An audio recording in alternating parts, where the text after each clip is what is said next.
We hardly use our right brain, and once you go all in on the right brain, the kind of colors you see, the kind of music that you hear, the kind of just creativity that you can unleash is phenomenal. And today's episode is actually going to talk about that.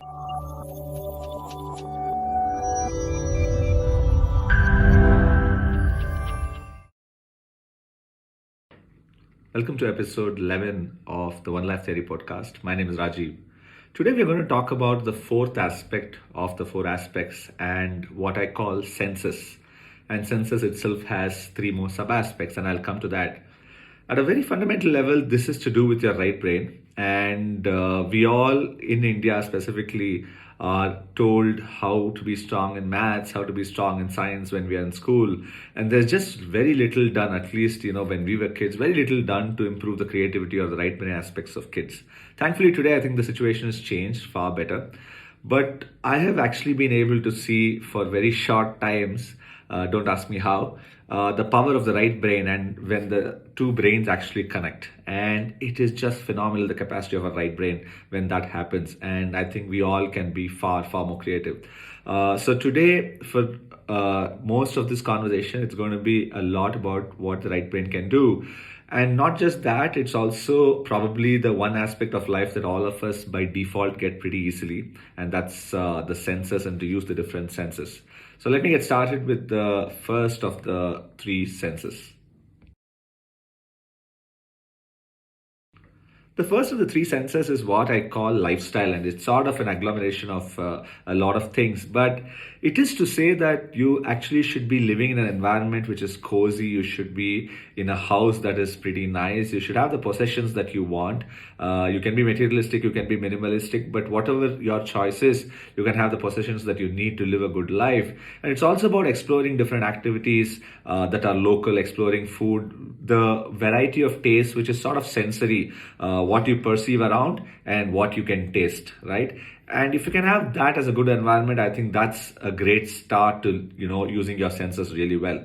And one of the things that we all, at least in the modern age, have is a lot of access to our immediate surroundings. Now, that could be a very small boutique that's selling something. It could be a very nice eatery that's just around the corner. Or of course, you have now, thanks to the likes of Swiggy and Zomato, you have hundreds of options in any part of, let's say, Bangalore or Delhi or any of the big cities that you live in. It is about making sure that you explore, not at the cost of yourself. You can explore all the food that you want, but if you're going to sort of screw up your body, then that's not a great job that you're doing. The same, you can't keep buying possessions that you have to keep earning for your life. Then you're sort of not living within your means. So the point of the first part of the census is to make sure that you have a good, cozy life, but at the same time doing that in a way that it does not screw up the rest of your other aspects. The second sub aspect is what I call media, and this is, of course, the most popular amongst lot. This is all the movies that you like, all the music that you hear, all the sports that you watch, all the gaming that you do. It's art, design, comedy, books, all the different stuff that's just out there, which is the output of a lot of creative people, right? And for the regular humans who don't get into creativity as much, it is to make sure that you go wide as well as go deep and explore what's out there, right? And this is something that comes default to all of us. We spend a lot of time not just doing Netflix and chill, but also just exploring what's out there. The good part is, I think, over years, over time, all of us develop our own favorites and go deep into those favorites.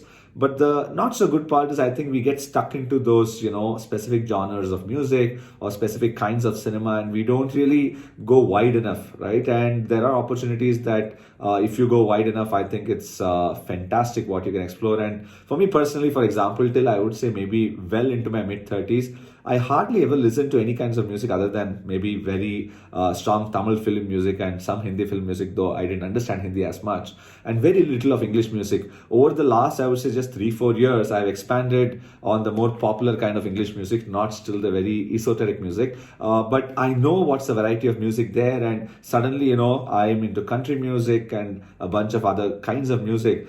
Not that I understand English to the level that I understand country music, but it is just that once you explore out what's out there in any media form, I think you just get a richness and stop being this snob that, hey, I don't like this, I don't like that. That just, without even understanding what's the depth of a particular art form. So if you keep your mind open, I think there's just a whole lot of stuff to explore across the different media forms. The third sub aspect, which is something that I think any and every human being, at least in my immediate network, if I ask them, hey, if you were to not have to work for a living, what would you be doing? The answer is travel, right? And travel is phenomenal because it gives you diversity of cultures, of people. It also, when you actually travel outside, it makes you feel so small and realize that you are actually nothing in this universe, right? Because, you go to a new land, you can be the prime minister of the country also. It doesn't matter when you go to an America, probably people don't even know who you are, right? And so I would say travel makes you far more grounded. And there have been moments when, I've just been in a huge hole and I just go travel and suddenly there's just a humongous new perspective that I get. And I have done that multiple times in my life over the last 3, 4 years. Again, I think I've traveled a lot more. I've also done the popular places. I've also done the not so popular places. For example, I've gone to Burning Man, which was a phenomenal experience. It's very hard to put it in words. You guys hasn't heard about Burning Man should go do the reading on it. I went to Tomorrowland last year, and some of these very different travel experiences have just shown a very different side to the people that are coming to it, and also shown a very different side to me in terms of, I think, what I have enjoyed. So I would say travel is not just to go see the Leaning Tower of Pisa or just the popular tourist attractions. It's also go to very different places, very different cultures, and maybe even learn a local language. Obviously eat the local food. Make sure that you live like a local even for the duration of, let's say, 2 weeks, because if you go there and try and eat Indian food there, that's sort of completely besides the point. And that's something that once you do it with your full heart, I think it's a phenomenal experience. All of these three sub aspects are a lot of fun, right? And this is one aspect of life that probably naturally comes for all of us. And as I said when I started the podcast, to say that a right brain is not really naturally wired. But if you go in depth, and let's say you are interested in any one art form, or you just want to go in depth into any of these sub aspects, you can actually go in depth, learn. It could be learning a language, it could be learning a hobby, it could be learning a skill.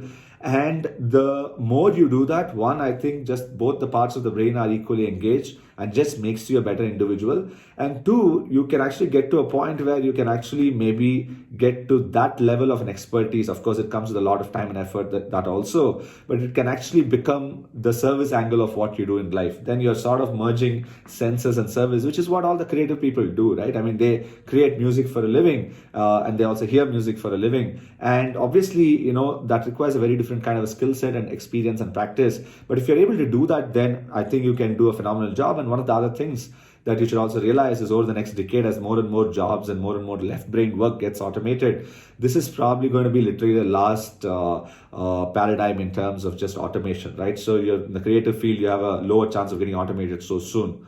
The last part I want to leave you with on the census is you have to make sure that you balance it out. Unfortunately, this is the first thing that gets cut if, let's say, some other aspect of your life, let's say self or service, gets to be too busy. But at the same time, you also have an advantage. You can also mix this with some other aspect of your life. You can go to a movie and with your kid, you can go to a movie with your spouse, you can do travel with your friends. So you can sort of mix and match in a way that you explore all this along with someone else and not just alone. And that way you can sort of save up time. That's what I want to talk about for this episode. In the next one, which is episode 12, I'm going to sort of do a quick summary of what we have done till episode 11 before going on to the next big parts of the One Life theory, which is time and prioritization. Until the next episode, see you soon.